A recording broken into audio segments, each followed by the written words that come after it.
Oh, was my humble girl? I Oh, love we got a nice big group. Oh, I love that. Okay.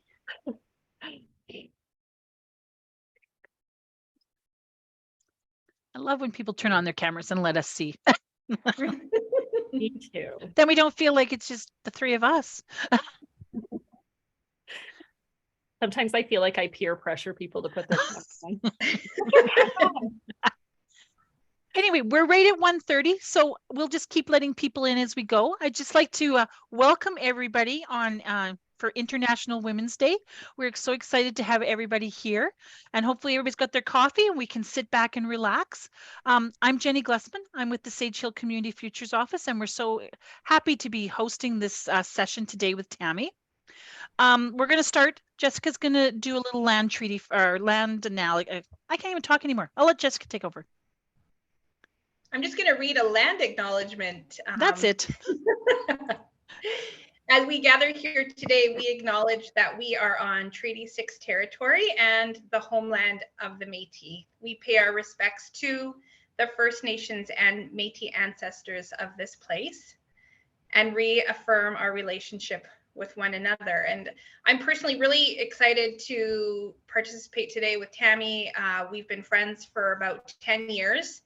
And we met as women, as moms in a church nursery when we had little kids. And I was very inspired then about what Tammy was doing. It was contagious.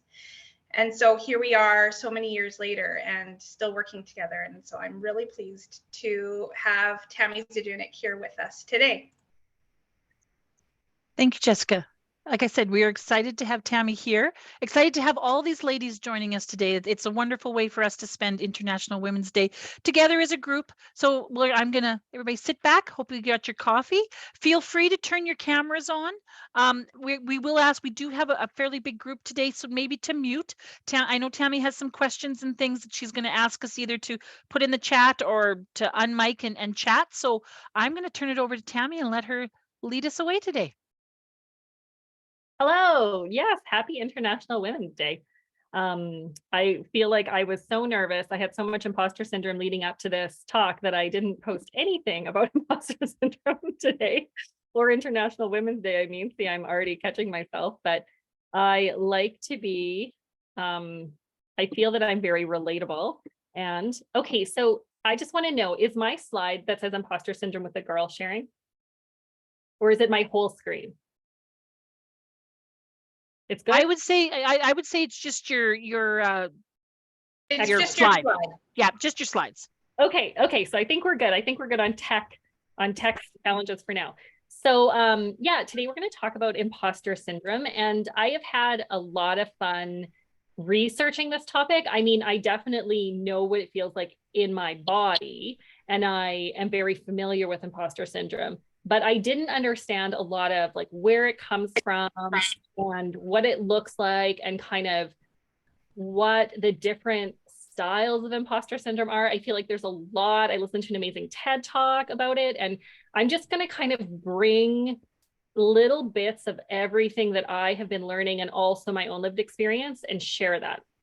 And I definitely want to know things like if you know what imposter syndrome is, or if have you ever felt imposter syndrome, I would love for you to just do like a thumbs up or a yes in the chat.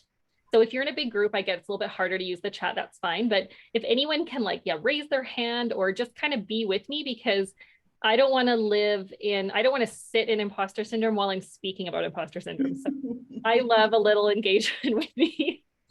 So we've got some hands up. We've got some thumbs. Thank you.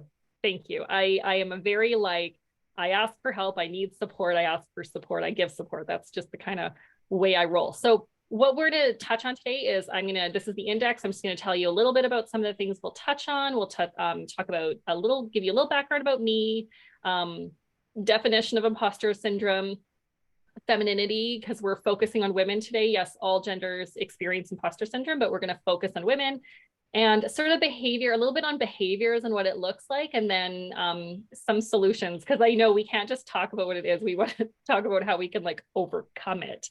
I recognize that.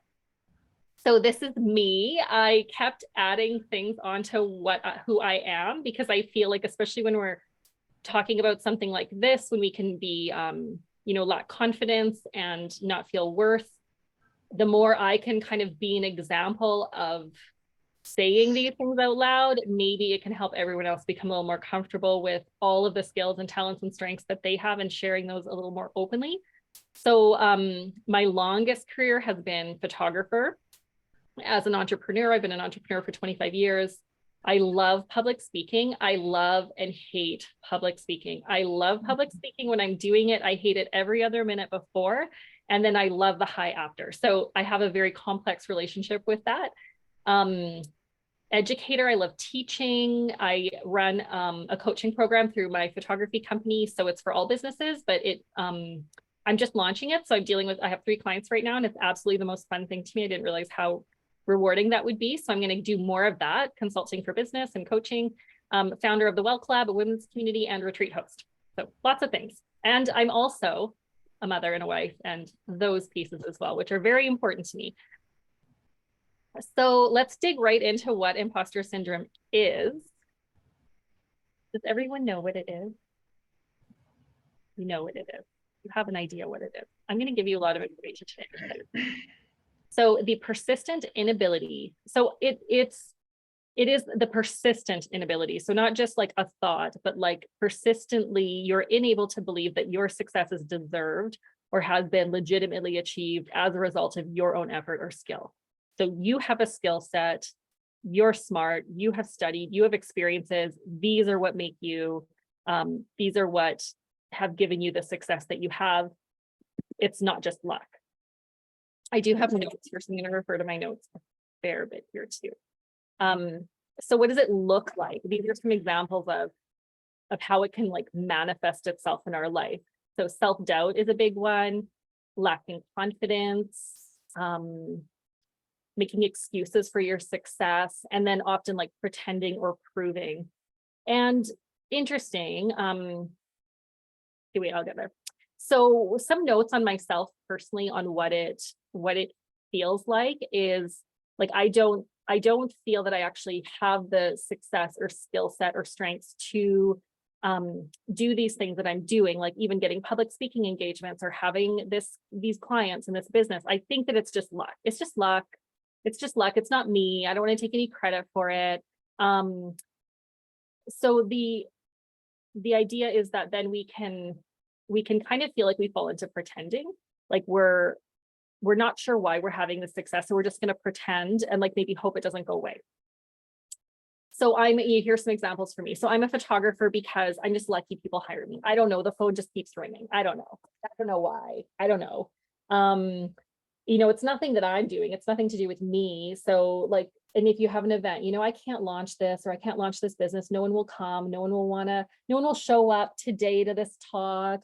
Like, what did I get myself into? I can't believe I got this job. I can't believe I don't know how I got this, like I must be just fooling everyone. I'm going to get found out, but today I'll just do it, and we'll see how it goes, and it's fine if they don't hire me again. It's nothing to do with me. It's kind of that like fake it till you make it. You're just lucky. All of these things, this posturing of, well, it mustn't be anything I'm doing right, so it's just luck. And there's a lot of reasons for that. It's not that women in particular who struggle with it are just like, again, failing at this, or there's just something wrong with us. It's actually very much a taught behavior, which we'll get into a little bit. This was a quote, Jeruam, I'm like not great with the name, but Jeruam Sakolka. They suffered from anxiety, fear of failure, and dissatisfaction with life.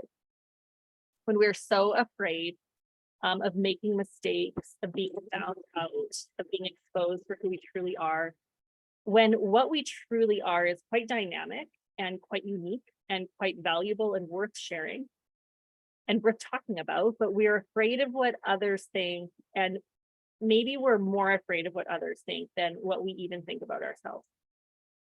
So like in this talk, okay, hold on a second. Get here. So like in this talk, I'm sharing a lot of research that I've done, and I'm sharing from a lot of resources and a lot of other people. And I'm essentially sharing their information for you as my audience. And there was just a point while I was doing that, and I think while I was researching, and I thought, oh, like this isn't even my information. Like, what am I doing? I'm just sharing information that I'm gleaning from other people. So that was that thought is I'm a fraud. And then I was like, wait, is that like what Bernie Brown does? Isn't that what these people do? Isn't that what everybody's doing? You know, certain people come up with information, there's science, there's research, and then they gather the information and they share it. And I reframed it in saying I'm a sharer. I am a sharer of useful information. I can gather and I can share useful information to a group. And I really feel that oftentimes what we have to do is reframe that thought. So if we're able to catch it, and if we're able to understand why it's coming and why it's showing up, then maybe we can lean into it enough and feel uncomfortable enough and actually go, well, am I a fraud? Like, maybe I am, you know, and actually like taking a second to not feel ashamed or feel bad about ourselves, but just going, well, let me actually think about this. And I do think that a lot of times what happens is we get into a role, or we get into like this talk even. I'm going to really use this because I really feel like my own experience is like the best thing I can glean from this. So even like writing this talk, and then when that thought entered my mind, like, am I a fraud? I could have just said, yeah, I can't do it. Like, you know what, Jessica, this isn't going to work for me. Like, this is too uncomfortable. I don't want to push past this. I just want to step away and turn away, and I'm just not going to do it. And I don't want to move forward. But you got to lean into that discomfort and then reframe it. And I feel like reframing it is really the only way that we can kind of flip that, which is something I commonly do. I'm constantly putting myself in positions where I'm uncomfortable. So it is, it does get easier over time. So this was really interesting to me when I was learning about where this comes from. You're going to relate to certain things. I would love it. You could in the comments just write if one of these, I'm going to go through a little bit about each of them, but if one of them really resonates with you, if you can just like comment for me to just, you know, even to support me today as I'm speaking, and to support yourself and what's feeling relatable. And also what it does is allows everyone in the chat to feel like they're not alone as well in these feelings. So this is a lot of where a lot of my research today is coming from. I'll mention first these women. They're amazing. There's an amazing PDF, and I will share, Jessica, I'll share all my resources with you, and then if you want to email them out, you can do that. So the imposter phenomenon in high achieving women, dynamics and therapeutic intervention, Pauline Rose Clance and Suzanne Imes, and they wrote a brilliant document on this. So women who experience the imposter phenomenon maintain a strong belief that they are not intelligent. In fact, they are convinced that they have fooled everyone who thinks otherwise. So where does that come from? So the first one, self-doubt. So what I found is that tends to come from comparison to others, or things like sibling rivalry. So sometimes when you're in a home environment, there's often like one sibling who's the smart one, or the athletic one, or the nerd, like the charming one, whatever that is. So there's the pretty one, right? Like I feel like we definitely would have that happening as women in our households. So it creates this like comparison, and especially when you have one sibling who's the smart one, then what it does is all the attention goes onto them that they're smart, and then you can like never be smart. You can never be that smart one, and there's much lower expectations put on you. And then we also put like these lower expectations on ourselves, and then it just creates a lot of self-doubt. You can't quite measure up to that sibling, and even though you're also extremely smart or talented in other ways, and you have other strengths, those aren't maybe celebrated in the same way. So that's one way that it can cause imposter syndrome. This one I found interesting, the overpraise. So I feel like this might be something that we're really good at. Like in the past 10 years, 20 years, we've been really good at praising our kids. And maybe your kid, maybe you're like someone who was praised a lot growing up. I was praised a lot growing up. So I found this one really resonated for me. So if I'm going to put in the chat, I'm going to put this one. So it was that whole thought of like, and I'm probably going to put a few of them, but this was that thought of like, you can be anything you want to be. And isn't that such a beautiful narrative to be told?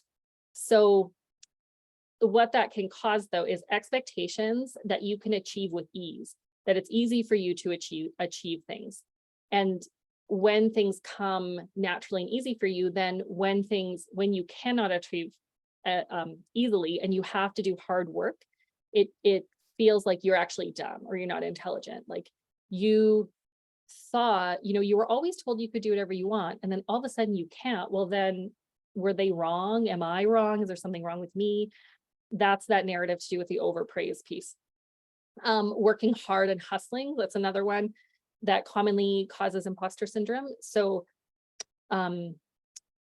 if you're naturally inclined towards like working hard and hustling to achieve, and because being smart and successful is praised by society, so and it's rewarded by society. I think that's the important part. So when you're rewarded for being smart, for being successful, for hustling, for working hard, then and that feels really good, right? So it just creates, it fuels it. Like you want to achieve more, you want to work harder. And then because we're performing and hustling in order to gain approval, we actually feel like a bit of a phony. Like we strive for flattery rather than the truth of who we are. So that can create imposter syndrome too, because you're looking for praise over hard work rather than self-worth, being okay with who you are.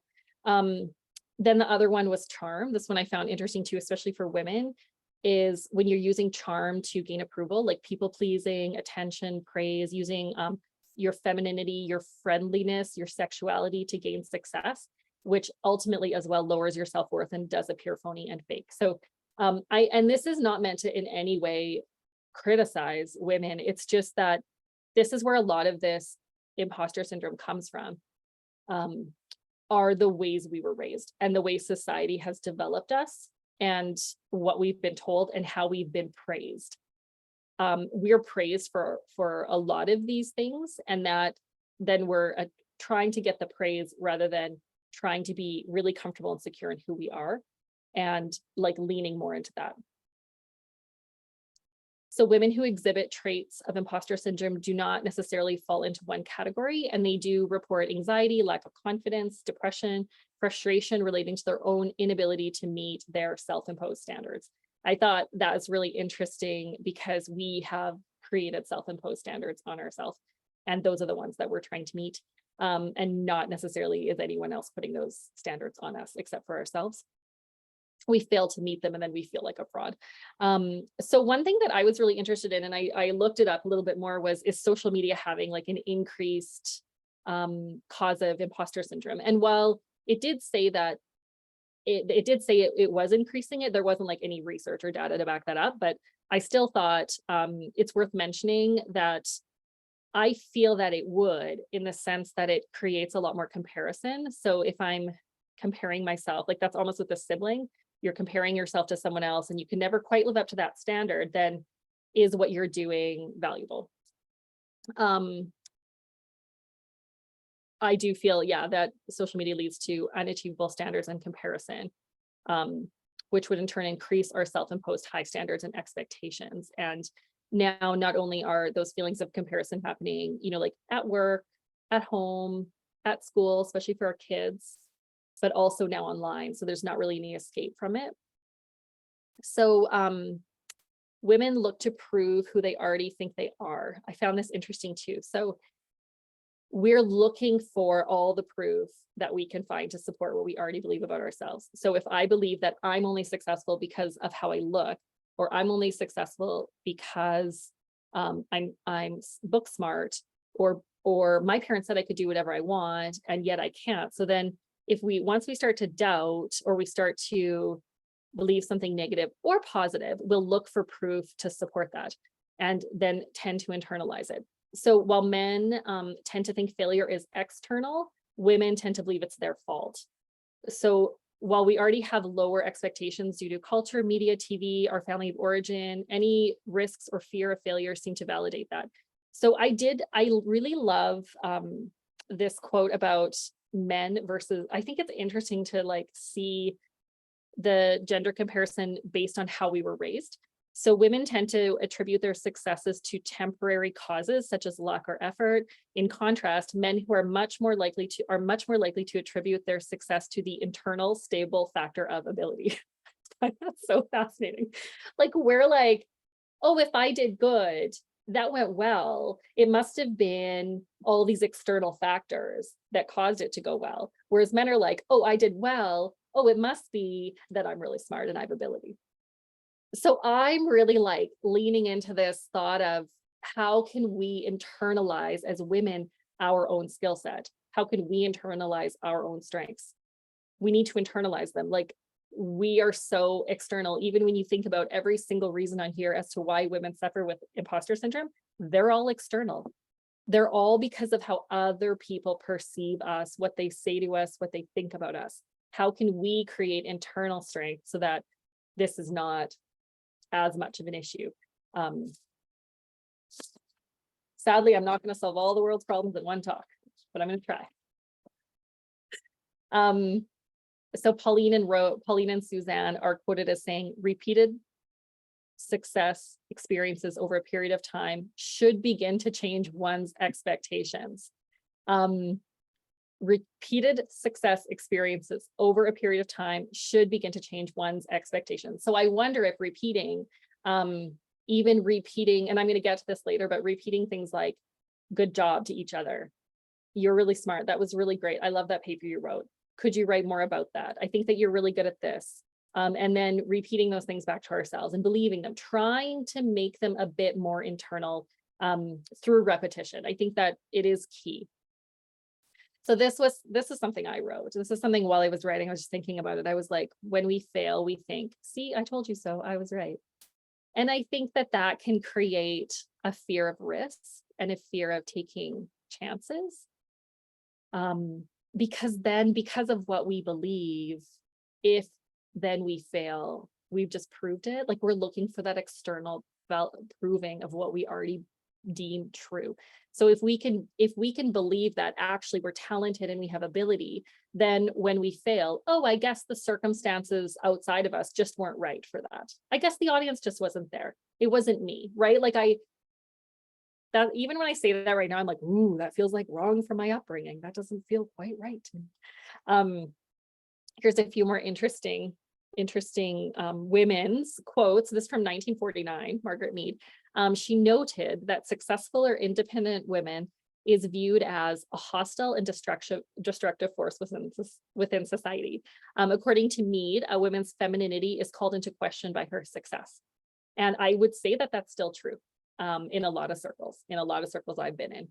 And I find that interesting because I think that it is a hostile and destructive force within society for good. Like it's a disruptive force for good in a good way. Like I'm going to take that in a good way because that's what I believe about that. As well, Martina Horner, so she's another woman that was kind of quoted in this same article, said that women have motive to avoid success out of a fear that they will be rejected or considered less feminine if they do succeed. I mean, I just have felt all these things, so it's just interesting to me. So I just was thinking then, I was like, well, why can't we be both feminine and successful? And I feel like that's what I try to embody as a human, is feminine and successful. I feel that that's what I'm trying to do without even, before I did this research. When did we sort of start to think this was like an unachievable paradox? And I think there's like many institutions that we can sort of blame. We don't want to live in blame or stay in blame, but I think we can kind of like acknowledge that that our family of origin has to do with that. Our school systems do a lot of for that. Or I would say a really big one would be our religious organizations are a huge part of that. North American culture in general. And we can like point to these examples to understand our origin story as to why we suffer with self-worth and self-doubt and imposter syndrome, but we can't stay there. I think the important thing is that we need to like engage in conversation like we're doing today. We can't wait for our systems to change. So maybe if we can start to change our internal way of thinking about it and share that with our community and bring that up in our circles and bring that up with the other women and share experiences of imposter syndrome with one another, validate each other, but then also, you know, reframe that thought into something that's true and more positive. We can bring change in our own communities small, and then that can ripple out from there. Women are brilliant, capable, and successful. And I really feel that women bring a unique, holistic viewpoint and way of working that is needed in, I mean, definitely corporate and governing systems for sure.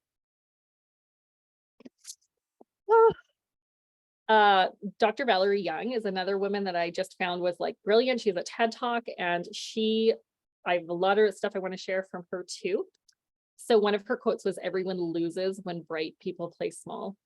And if we can, you know, people listening to this today, and if we can encourage each other to not play small, and when someone speaks up, we can really champion them and cheerlead them with that, then that encouragement will help us build on that. I think like women especially need to encourage other women as much as we can. So Dr. Valerie Young shares that the tendency to discount our abilities is what imposter syndrome is. So it's that tendency to discount ourselves. And I'm going to keep kind of repeating what imposter syndrome is today, just because that's what we're here for. But I just need to have a drink of tea. I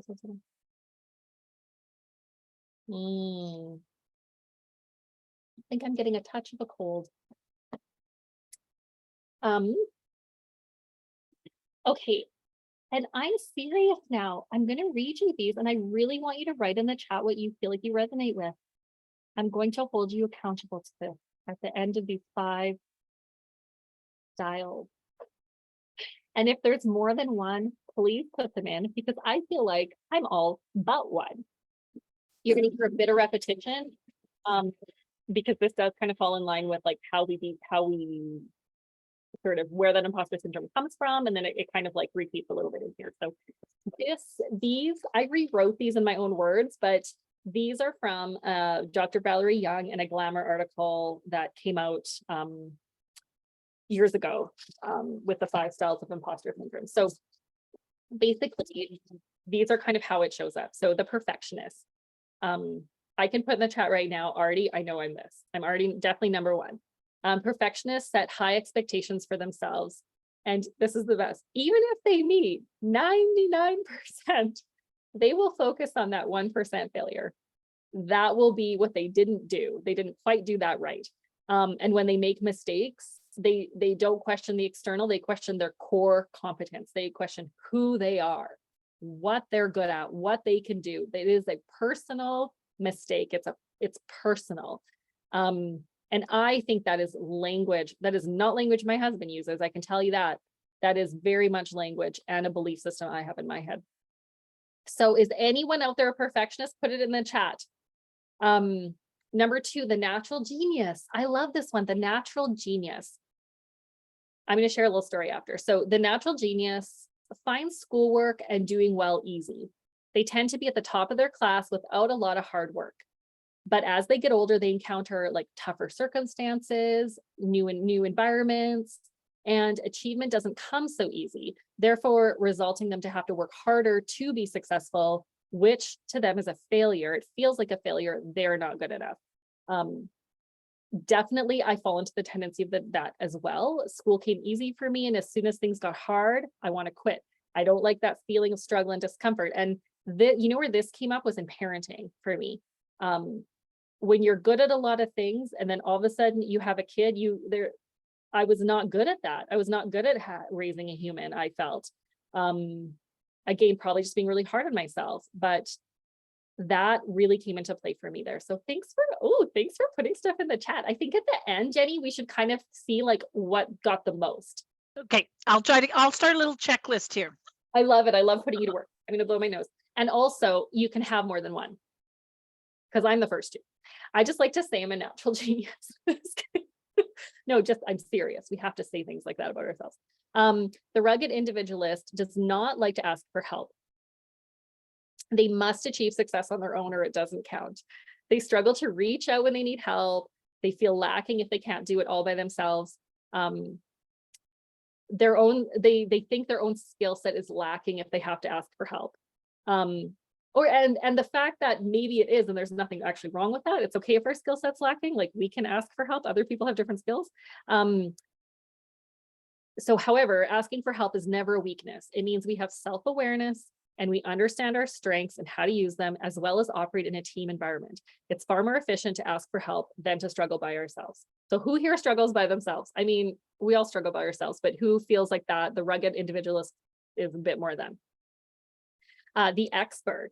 Oh, thank you, Becky. I love it. I love to meet people who are like rugged individualists, because it's very opposite of me, and I just find it's fun to have that conversation.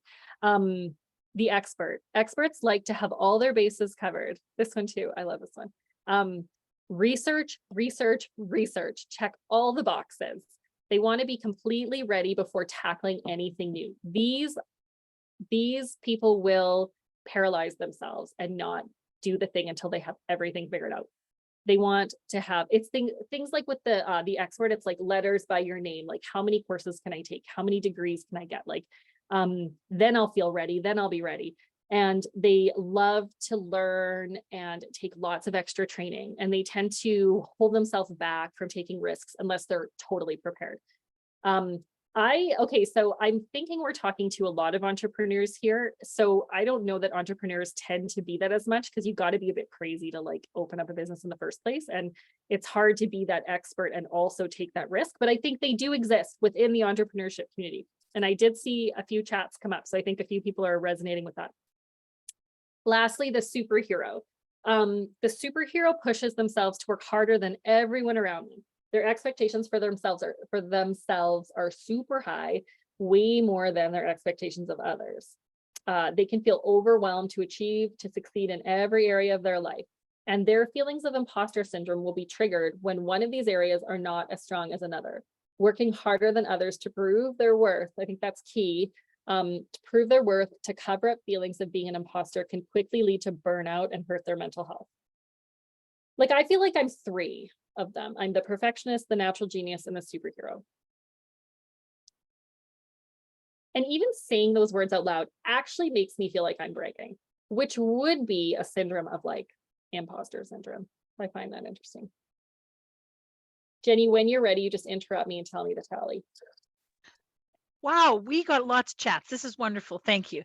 I think from what I've been seeing, number 1 and number 2 are our big categories. But yeah, we've had, 3 or 4 in each of the categories, all the way right down to the superhero. Okay, I like that. That's interesting. I feel like it's a really great way to understand imposter syndrome, like in a larger way. Because we got all kinds of combinations. Some say I'm a 1, I'm a 3, I'm a 5. Someone else says I'm a 2, I'm a 3, I'm a 5. I range between a 1 and a 3. So yeah, we had lots of, I'm a 1, I'm a 3, I'm a 4. So all kinds of combinations going on. You know what I like about that is I love the self-awareness. I think that's actually in itself really commendable, to know, to be aware. That's huge. That's a really good thing. Oh, yeah. Okay, hold on. I asked some of my well women when I was working on my presentation. I was like, I'm doing a presentation and I want to share some of your examples of imposter syndrome. Can you share them with me? So I thought this was great.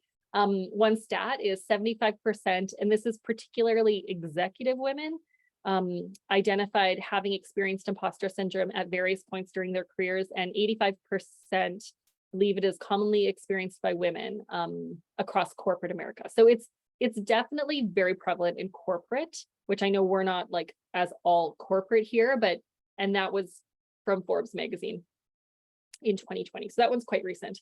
I'm just going to read some of these. So these are all girls I know and love. Stephanie's was my favorite. She's a senior scientist, and she thought it was humorous to write, "I'm sorry, I can't help you with that. I wouldn't be qualified to offer my opinion," which was totally tongue-in-cheek imposter syndrome response. And that's just how smart she is, that she like, I just thought that was hilarious. Kelsey talked about, she tends to discount the hard work that she's put into making business succeed, the calculated risks she's taken, the way she's had to learn a lot of new things. I'll sometimes say things like, anyone could do this, or if even I can do it, you can do that too. Okay, I say that, and that's interesting. As if there's absolutely nothing about what I've done that is worth being proud of, or that couldn't be accomplished by any person anywhere. Yeah, that's really interesting. I think that's a super common one. Like, if I can do this, you can do this. Like, yeah, I mean, sure they can, but it is very discounting of our own skills and experiences. Jess said, feeling like it'll never take off, getting stuck in scarcity, even when I've just coached a client through a breakthrough and launched a client's brand, like huge accolades, huge accomplishments, and just like, it'll never take off, you know, this will never work. Carla had said, I always feel like I'm supposed to have some kind of degree in psychology in order to be able to offer support, and completely neglect my 28 years in business dealing with people, listening to them and holding space for them. There's so many skills that we learn, not through, you know, universities or colleges, but just through reading and through life experiences. And I think there used to be more credit given to those things, especially for women, like hundreds of years ago, as being wise and insightful and being able to help other people. And now we kind of feel like, well, if we don't have the accreditation, then we can't really be doing that. And I mean, I've never bought into that. Everything I've done has been self-taught in my life, but, and maybe that's why I feel that I can speak to this a little bit, but yeah. If anyone has an example of something that they have felt, I would love if you shared it in the chat. I think that's encouraging for everybody. I had one too, but oh, I think this is one thing. I had one too that I was going to share was, I'm really good at like throwing information together at like the 11th hour. And I think that I almost like discount myself because I'll, you know, even with this presentation, I was like, I think it was like 12:30 to or 11:30 to 12. I was like doing it again, like kind of like finishing it. And I had just started working. I shouldn't even tell you this, Jessica and Jenny, I'm sorry, but I just started working on it this week, a few days ago when I got back from Hawaii. Like, this is like how I function. But you know what? Like, that's how I function well. That's how I do well. And that doesn't make me a fraud or unqualified. It just makes that's the way I work. And so that was kind of my example. Oh, hold on, I always do that. Okay, so we're gonna get into a little bit about what do we do about it. The part that I thought this is really important. We have to talk about like what we can do about imposter syndrome. And if anyone has a sort of an example of feeling like an imposter, share that in the chat. And if anyone has like a suggestion as to something they've done that's helped them, you could put that in the chat too. So, because we will read those if you want. So how do we beat it? How do we beat it? What do we do about it? These are, and this is going to be like my opinions because this is sort of just from what I've experienced and from the reading. So I think the first thing we can do is talk about it. I think if we can say those things out loud instead of letting them spiral in our own minds, like I'm a fraud, you know, saying it out loud. Okay, wait a second, saying it to a friend. Do you think I'm a fraud that I'm doing this? You know, getting some perspective. I think it can be scary that maybe we think they're going to say, yeah, you are, but they're not. I don't think they're going to say, yeah, you are. I have never had that experience. And I mean, maybe if they do, maybe you could ask them to expand on that, or you could maybe like get a new friend. Because I feel like probably if you're being asked to do something, or you're feeling like drawn or called to do something in your career, in your life, most likely you have the skill set behind that to support that. And so I feel like sharing is really good. No one likes to fail or have an off day, not know the answer when they're asked a question. Imposters experience shame, and that's a big thing that just kind of paralyzes us. everyone, people will say things like, everyone else on the team is brilliant but me. But maybe I was thinking, maybe it's okay to not be perfect, to not be brilliant.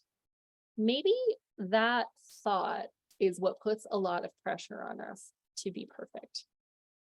Maybe we can be our best and we can do our best and we can bring our skills, but not have to hold ourselves to really high standards. So this was something that I just found so awesome, like non-imposters. So how non-imposters think is they know they can't be brilliant at everything and they are fine with that. It's that acceptance that we don't have to be brilliant at everything. We don't have to be good at everything. I find the longer I work in leadership roles and the longer I work as an entrepreneur, the less I'm good at. And the things that I'm actually good at, I really want to do. And I just kind of want to not do the things that I'm not like good at. And I can be fine with that. Yeah. We So do then have, yeah. We do have a couple things in the chat whenever, sorry. Can you share them right now? Yes. One's got going to a yoga class. I feel it the most. Okay. The next one says the power of yet. I would like to hear more about that. The next thing I have, is it possible to doubt yourself but not necessarily feel the fraud part? 100%. Yes. And the last one, recently, I don't share about grants I've received. I feel like they make me sound greedy versus hardworking for finding them and qualifying. Yeah, I think people would really like to hear about that because they might want to ask you how you did that. I feel like that would really help. That's a reframe. So rather than keeping that a secret because it might appear greedy, reframing it would be, I could really help people receive grants if I shared that I am good at winning them. Wow, I want to know that person. Who is that person? I think I would, and I share a lot of language around imposter syndrome, and I share it all because I'm hoping that somewhere it will hit everyone, but you might only one of those things I said might really resonate for you, and that's fine. And like all of them might, so everyone's a little bit different with that, because that I just want to comment on the fraud piece. Yeah, you may not feel that way at all, and that's totally fine. Who, I would like to know the yet thing. What was that?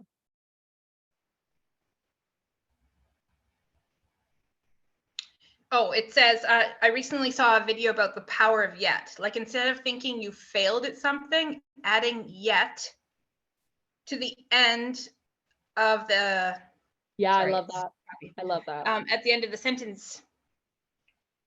Like I haven't gotten any sales off Instagram. Yet. Yeah, I do like that. I think that what that is a really beautiful and like small step that to start to shift that thinking. I think that's really good. Yeah. Another person said here, experiencing imposter syndrome. My struggle with imposter syndrome is central to why I'm now self-employed. I worked at a local business and constantly struggled to be what they wanted me to be, but didn't align with who I am or what I brought to that role. I constantly worked to fit into the mold that wasn't meant for me, telling myself if I just listened to their feelings more and I could be amazing in that space, but it never happened. And she ended up on medical leave for intense mental health challenges and realized that she needed to do things on her own terms and to get back to her true center. Oh.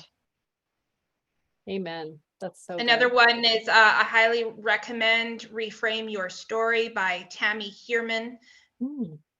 For the superhero, she has a chapter entitled Less Shit.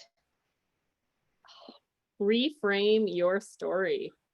I'll send out these, when I send the email, I'll send the text too, just so everybody can kind of see, because it's a really great place to share, but unfortunately we just don't have time to go through all these great comments. And there's lots of wonderful comments in the chat. So if anybody has a chat to read them, good idea to send them out.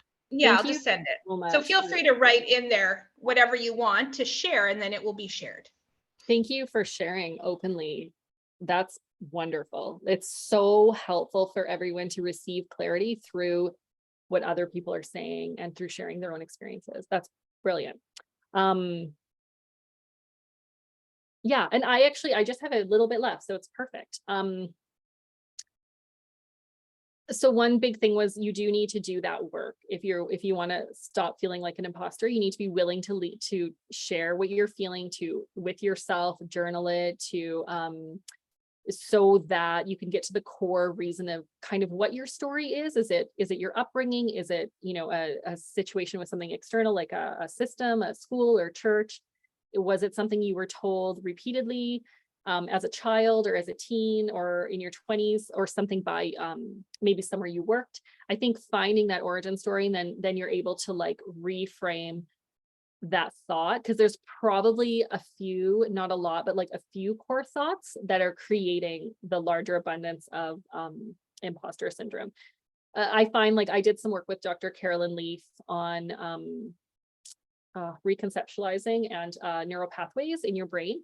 And I did that just recently in the new year. And doing that work with her showed me that kind of every unhealthy or toxic thought that I'm thinking is all leading back to like 2 or 3 stories from my life.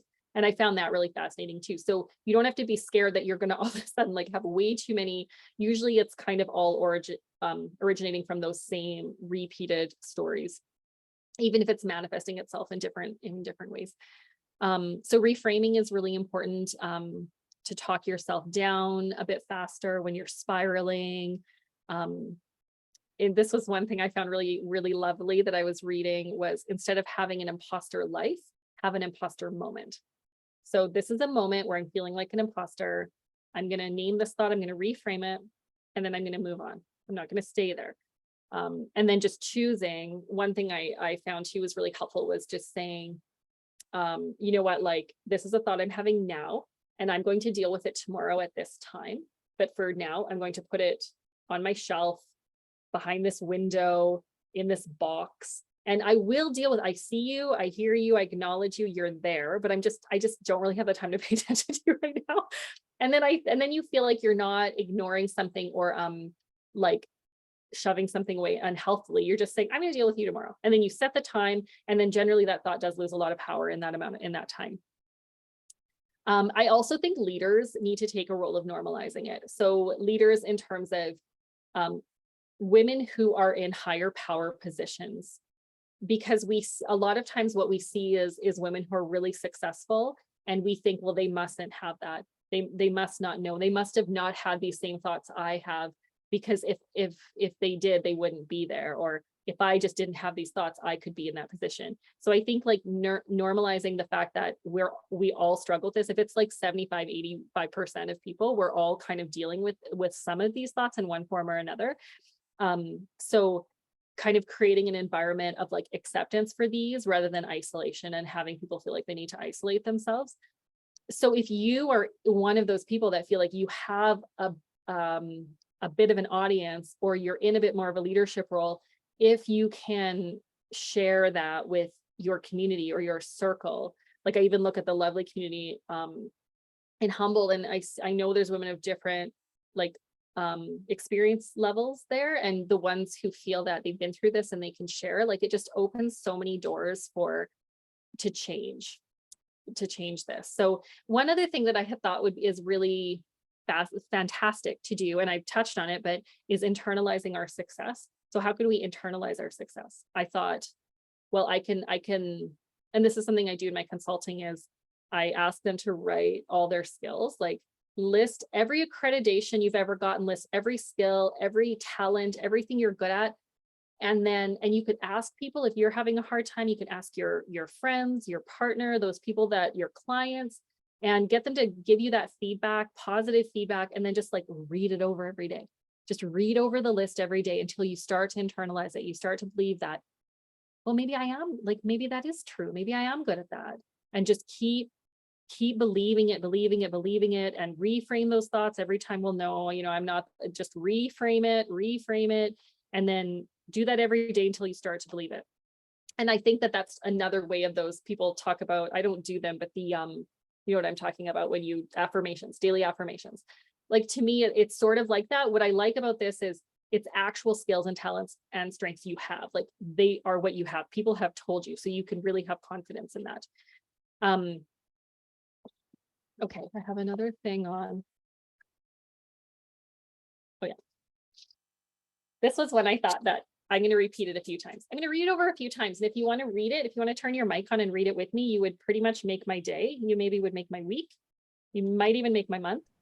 So I'm going to invite you to do that. So as a result, I'm going to read this first. As a result of combination of such, this is again by those two lovely women who wrote, oh, sorry, I want to get their names again. Suzanne and Pauline Rose, the imposter phenomenon in high achieving women. So as a result of a combination of such therapeutic interventions in conjunction with commitment to change, a high achieving woman who has previously considered herself an imposter begins to allow herself to state and feel. And I thought we could read this. I'm going to read it a few times. Join me if you are so willing inclined. I am intelligent. I have learned and achieved tremendous amount. It is all right for me to believe in my own intellectual abilities and strengths. I'm going to read it again. I am intelligent. I have learned and achieved a tremendous amount. It is all right for me to believe in my own intellectual abilities and strengths. I am intelligent. I have learned and achieved a tremendous amount, a lot. And it is all right for me to believe in my own intellectual abilities and strengths. I feel like that is a great affirmation. Like, let's send that out. So then she said, she begins to be free. I love it. She begins to be free of the burden of believing she's a phony and can more fully participate in the joys, zest, and power of her accomplishments. That's from like the 70s. Like, I love these women. I need more of these women. So we'll share that because I'm going to post that on my social too, because that's what I'm going to post for today. That's what I'm going to do. Okay, this is the last slide. I'm going to share a little bit, just a little slight personal thing. So and it was funny. I was going to invite my parents to this and then I didn't because I'm involving them in this and I just like didn't want to. I don't want their feelings. I don't want to hurt their feelings. They'll never watch it. So one of my parents' favorite sayings when I was a kid was, okay, and the reason I say that is because there's nothing wrong with what they were saying. It's just, it impacted me and in their mind it was fine. And you'll relate, I think. So one of my parents' favorite sayings when I was a kid was, don't let it go to your head. Meaning, if I was given a compliment or if they said something nice about me, I was not supposed to internalize it. God forbid I actually thought something good or nice or valuable about myself. So now I realize that it was like they were taught that from their parents. That was culture, that was religion, that was church, that was like pride and arrogance and all these things that were so sinful. And, like that's the narrative that they had. So I think they were so afraid, what will Tammy do if she actually believes in herself? Like this could backfire, And so while I realized that, I also think, well, I couldn't have been the only one who my parents were really trying to like give me a compliment, but then don't let it go to your head.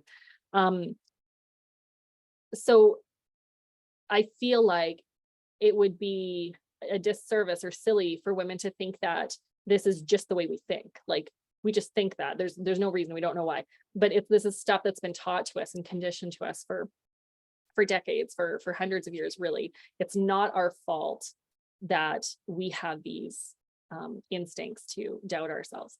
And one example of what I did was, I know like for myself, I started writing master photographer on my website and in my bio. So whenever I'm introduced, it's like master photographer, and it's funny because I was thinking, I was like, what will others think?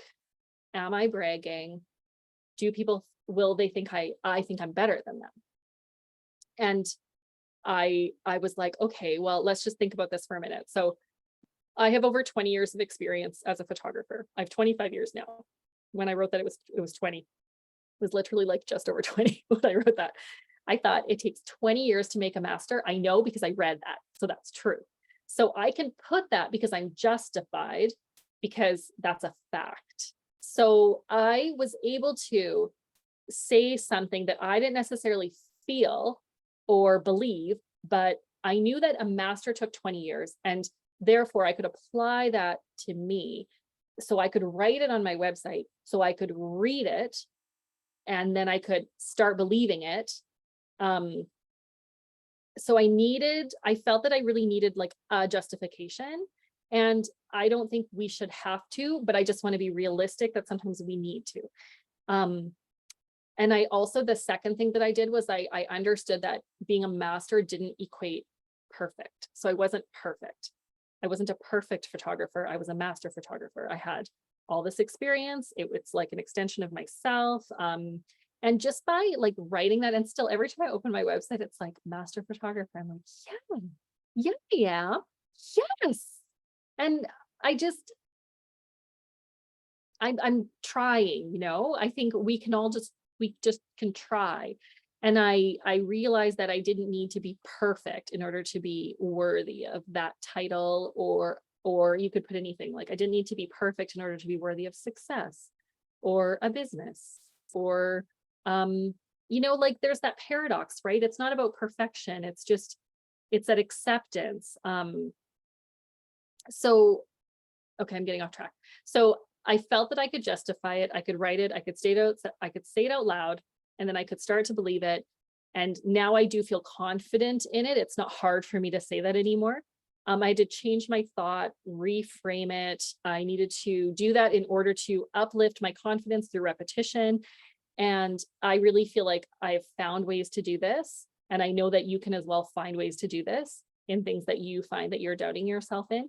And I mean, I think I would love to know, like, I'm excited to know what ways that you will find in order to reframe that thought and build more of that confidence into the things that you're really good at.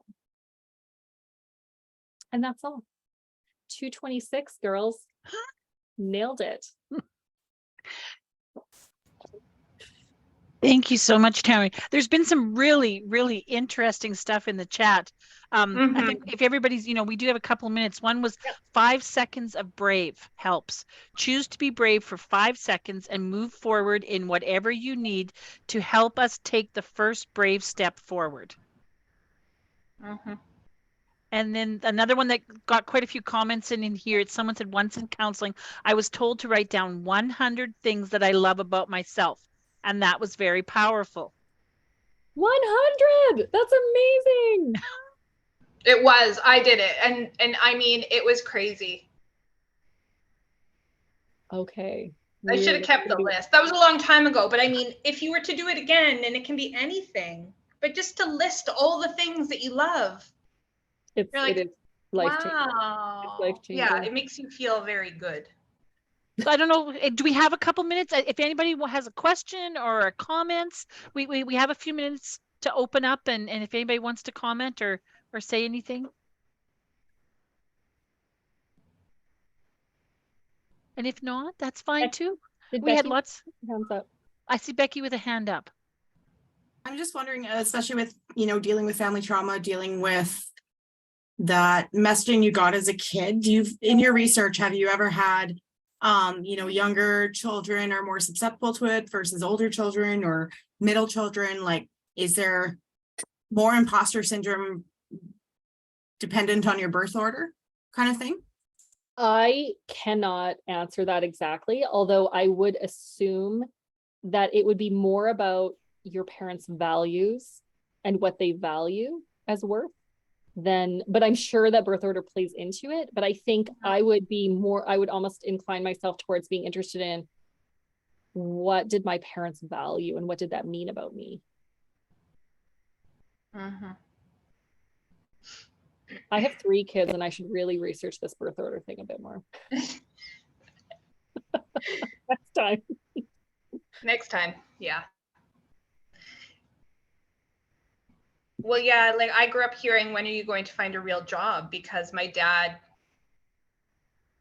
was a lifer, you know, and my parents were lifers. That's just what they did. You worked for a job for 25 years and you retired. So, I mean, the notion of not just going from high school to the job that you were going to have for 30 years was like, a really big deal. I can't even tell you how many times I heard that.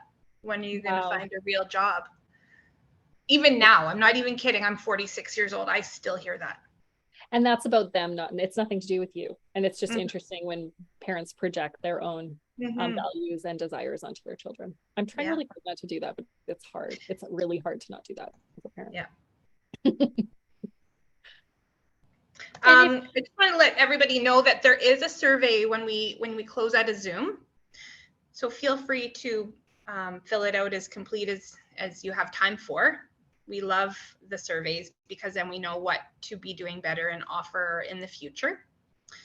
And can I just say, I would just love to, if anyone wants to like shoot me a DM on Instagram and just say hi. I love to know kind of like who connected here because I can't see y'all. And it's really fun for me and I would love to just say hi. So if you feel up to a DM, it's just my name, Tammy Zadunik. It's easy to find me. I will reply. That sounds awesome. Thank you so much, Tammy.